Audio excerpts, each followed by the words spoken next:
Well, good Monday morning, friend. Hope you're doing great. This is part two of the qualities that I bring to the role of mayor.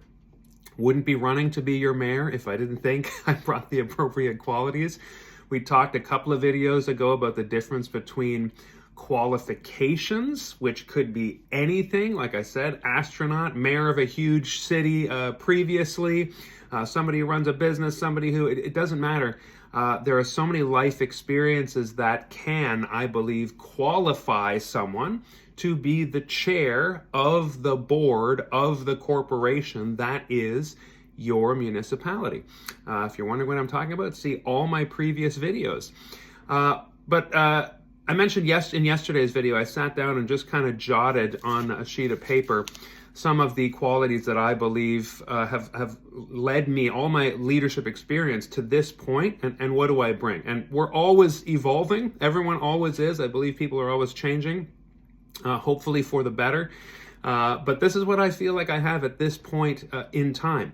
So you can look at 1 to 5. Yesterday's videos, I had yesterday's video, I said I believe set, hit targets, learn, listen, guide and be guided. Discover the vision, right? Somebody who doesn't impose the vision, but discovers it alongside based on the challenges. And so here's the next 5. I'm always trying to keep these videos south of 10 minutes. Failed every time so far. We might get lucky today. The 6th quality that I would bring is the ability to explain. Now, I've read to you how technically the 5 requirements of the mayoral role is the mayor communicates. And in our code of conduct for St. Stephen, the mayor needs to be communicating, speaking on behalf of the council as a body. I excel at this. Hopefully I'm at least making that point with 100 videos leading up to May 11th, Election Day. But ultimately communicating is just so vague. What you need as a resident, what I feel like I've needed, living here since 2018, is explanations. And that means explaining what we're doing and how we're getting there. So see the first point I made yesterday of setting and hitting targets. I have a 5-point action plan that I really want to, it's like a decision-making rubric that I want to roll out as mayor. You can find that on my website, buildupststephen.ca. I'm going to go through that in more detail in future videos. But ultimately, I commit to explaining to you what we're doing and how we're doing it, reverse engineering the steps, as we talked about yesterday. But then also, if we can't do something, because there is a lot of that going on, why can't you just throw people in jail? Why can't you just bring that building down? Why can't you just pave this road? Why can't all the things that we look around and we share all these challenges, struggles, pain points. And sometimes you just have a council who says, we can't do that. And there's no real explanation. And I trust as a resident that they really can't do that. But I will, when we actually do hit a wall, maybe it's another level of government, maybe it's financial, explain to you why we can't do that. I really believe that is something that the mayor owes residents as people who are funding the entire corporate project that is our municipality together. So explain really means communicate what we're doing and maybe sometimes what we can't do or what we need to put off and do in a couple of years because of budget, or are we borrowing money? Are we not borrowing money? That kind of thing. The other thing is put your needs ahead of mine. A mayor, ultimately, like a business owner, I believe, is about solving problems, right? A business exists to solve a problem. Government exists to bring services that should not be commodified, privatized for profit as an ends in itself. I do believe a municipality needs to be profitable because of the cost of infrastructure and things. That's for later videos when we talk budget maybe. But ultimately, the mayor needs to be, with boundaries of self-care and things like that, but putting your needs ahead of mine. That means you don't seek public office with an axe to grind or a vendetta or for vindication or for revenge or because you're so damn angry, right? The mayor's role is to serve. I really believe in servant leadership. Somebody leading just means they're the biggest server. That's all it means. it doesn't mean that they get served because they're sitting in that chair. And so, the mayor is always listening to the residents and saying, how are we going to solve this problem? Council is always collecting feedback from residents. That is the role of council as the board of the municipal corporation. And so putting your needs ahead of their own ego, their own wants. The mayor serves at the will of the council as a body. And so that's a leadership quality in itself. Like I said, I was really glad when I read the Code of Conduct and was reading the Community Planning Act, Local Governance Act, seeing that synergy between concepts that I have adopted in leadership, because the leader just is always putting, when you're leading X people, group, whatever it is, customers, you're putting their needs ahead of your own with reasonable boundaries, but that is the ultimate principle.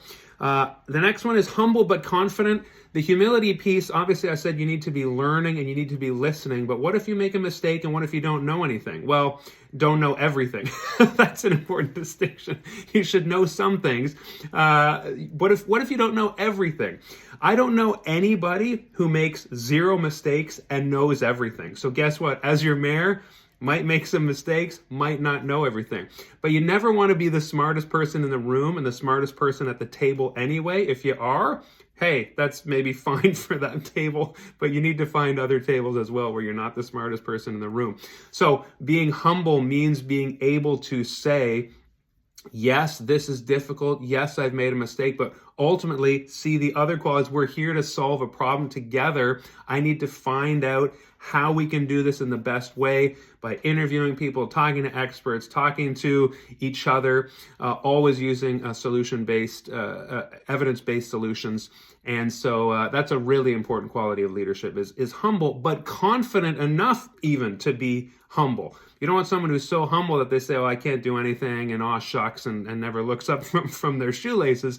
But also you don't want someone who's arrogant and full of ego and says, I alone can fix this. I know what needs to be done without anybody else's input. You never want that either. So that's that perfect balance.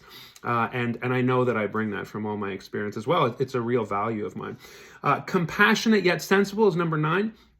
I do not believe that these things are mutually exclusive.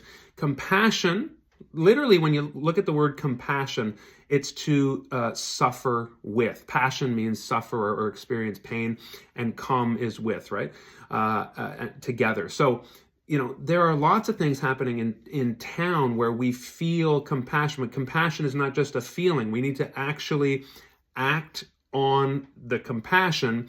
And sometimes there's this, it's set up in the conversation like, well, compassion means not doing anything or not taking appropriate steps. Or if you do something, you're not compassionate.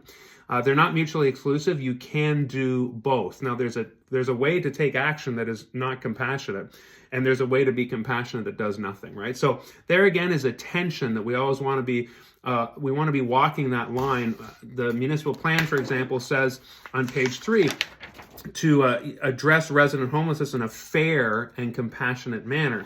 So that's an example of the word compassionate comes up, but that's not a loosey-goosey word with nothing. And it also doesn't mean we don't want boundaries, we don't want order, we don't want residents to feel safe.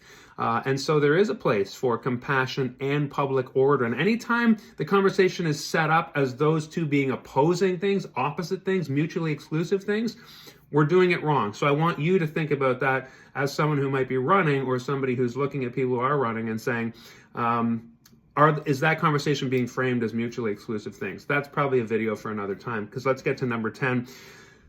Stand up to and stand up for. A leader needs to understand when to stand up to opposition, different thinking, stand up to abuse or bullying. You do see some people, for example, who are not reoffering to run again because they feel like the negativity and the bullying is really out of control. And so you do need a mayor who stands up against inappropriate conduct. We want that marketplace of ideas, but we don't want people expressing their views in an abusive or attacking the person way. Let's attack ideas, but not each other, right? There's that, you can disagree without being disagreeable. So a mayor and any leader really needs to be able to stand up to ideas, deferring ideas, but also stand up to inappropriate behavior and understand when something is an attack and when something is criticism. And see, back to that humility point, you have to be humble enough to be able to stand up to criticism without either crumbling or getting defensive or being bitter, taking your marbles, going home, or ignoring people, because a part of this job is continuing to interface with people. So we've seen issues of, counselors like blocking people on social media. There's lots of things that need to be ironed out in that regard. But a mayor needs to be out front, and this is the second part, standing up for a leader. And in this case, the mayor really needs to stand up for their council, stand up for their residents, stand up for the staff as well. And so, this is where sharing wins is important, giving credit to others for the wins that are happening, and then taking responsibility for failures and losses. It takes a pretty big person to do that, but that is what leadership entails, and that is something that is core to my beliefs around what it means to be a leader. All right, we did it again. We broke the 10-minute mark despite our goals, but that's why I knew this had to be a two-parter. Those are 10, and I just stopped there. They were in no particular order. I think that's a good snapshot when I sat down with that pencil and paper and said, what is a good leader? How do I lead? And how does that fit with being the mayor? And ultimately, it's up for you to decide who you think best sits in that chair. This is how I function. These are my values and principles as a leader. Let's talk more about the CAO role tomorrow. We will return to this little guy. If you're wondering what this is, see the video, or this is the thumbnail. And we're talking about kind of municipal structure and decision making. The CAO is a huge, important part of that, and interfaces with council. And there's a relationship between the two there that is really important to explain and to be clear in your mind and mine as I run to be your mayor. All right, that is it. Ultimately, my goal is to lead a council that you can trust, who are building a home we're proud of, sharing an action plan that we all understand. See my website, buildupststephen.ca, for more on that. And see you tomorrow. Until then, take care of yourself and take care of your neighbor, and let's build up St. Stephen together.